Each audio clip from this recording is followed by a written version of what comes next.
किल्ले रायगडावर pre wedding shoot केल्याचा प्रकार समोर आलेला आहे। प्री वेडिंगचा व्हिडिओ व्हायरल झाल्यानंतर शिवप्रेमींमधून संताप व्यक्त केला जातोय।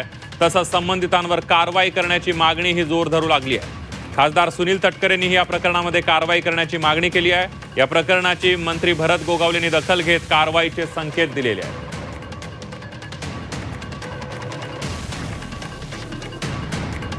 छत्रपती शिवरायांची राजधानी, हिंदवी स्वराज्याची राजधानी असलेल्या रायगड किल्ल्याचं ऐतिहासिक महत्त्व टिकवण्याची जबाबदारी प्रत्येक भारतीय नागरिकांची सुद्धा आहे। जे विदेशी पर्यटक येतील इतिहासकालीन खुणा बघण्यासाठी, त्यांची सुद्धा जबाबदारी त्या पद्धतीने राहील। पण भारतीय पुरातत्व खात्याला सुद्धा आमच्याकडनं सूचना त्या ठिकाणी स्पष्टपणे दिल्या जातील। अशा पैकीचं प्री वेडिंग शूटिंग ज्यांनी केलं असेल त्यांच्यावरती सुद्धा कारवाई झाली पाहिजे, कारण तिथलं पावित्र्य ज्या पद्धतीने हे करण्याचा प्रयत्न केला जातो आहे ती बाब अत्यंत निंदनीय आहे। कोणी असं हे केलं असेल त्याचा निषेध करतो। त्याने खरं म्हणजे ती माफी मागावी।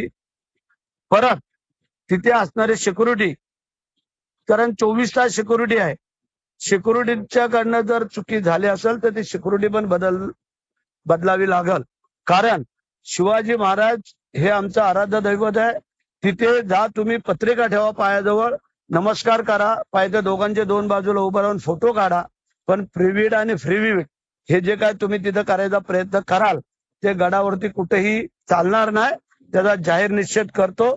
आणि ज्याने कोणी केलेला आहे त्याचा जर सीसीटीव्ही मध्ये जर काय फोटोशूट जर झालं असेल तर त्याला काय पर्याय करायचं ते आम्ही करतो।